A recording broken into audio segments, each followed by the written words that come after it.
All right, let's dive into something you probably never even think about, the way you think. We're going to ask a question today that might just completely change how you see your own mind.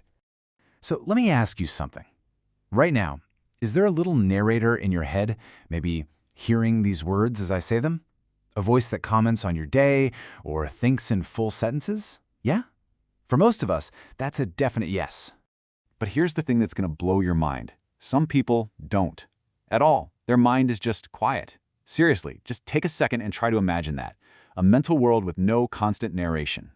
You know, that little voice most of us have chatting away in our heads isn't just some weird quirk. It's a real thing, and it actually has a proper name. Yep, it's called the internal monologue. And think about it. It's like our own personal co-pilot, right? It's our planner, our storyteller, sometimes even our toughest critic. For so many of us, it is the non-stop soundtrack to our lives.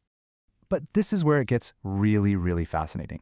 If some people don't have this internal monologue, then what in the world is going on in their heads? What's it like to live in that kind of silence? So this is the crucial part to get. It's not an absence of thought, of course not. It's an absence of verbal thought. For people without that inner voice, this is completely normal. It's not empty, it's just different. The ideas, the intentions, the feelings, they're all there, just without any words attached. So how does that even work? I mean, how do you do basic stuff like making a decision or reading or just thinking about your day if you don't have a voice walking you through it? This example just nails the difference. For someone with a verbal thought process, deciding to go to the gym is a whole debate club in their head, right? Should I? Shouldn't I? But for the nonverbal thinker, it's not an argument. It's more like a gut feeling, an intuitive pull that just guides them to act, no back and forth needed. So if it's not words, what is it? Well, it can be a bunch of things. It could be a flow of images, almost like a movie. It could be physical sensations or emotional patterns.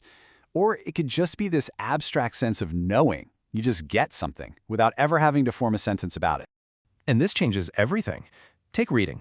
A lot of people without an inner voice say they don't hear the words on the page. They just absorb the meaning directly. It's like downloading the information.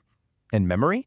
It's less like a story you tell yourself and more like a collection of vivid scenes and feelings that you can just revisit.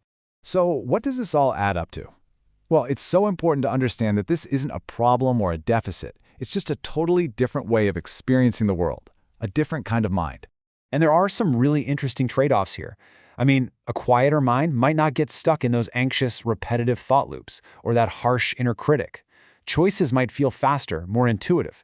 But on the flip side, maybe really complex, step-by-step planning is harder, so you might lean more on writing lists. It's just a different set of strengths and challenges. And this, right here, is the most important thing to take away. Having or not having an internal monologue says absolutely nothing about your intelligence or your creativity or your imagination. It just proves that human consciousness isn't a one-size-fits-all deal. Some of us think in language, others in pictures, feelings, or patterns. Okay, so after exploring this whole other way of being, let's bring it all back home to you. Let's do a final little bit of reflection. I'm going to leave you with this, and I want you to really think about it. If your internal monologue just switched off right now, what would that feel like for you? Would it be this incredible moment of peace, or would that silence be totally unsettling, even deafening? The answer might tell you a lot more about your own inner world than you'd expect.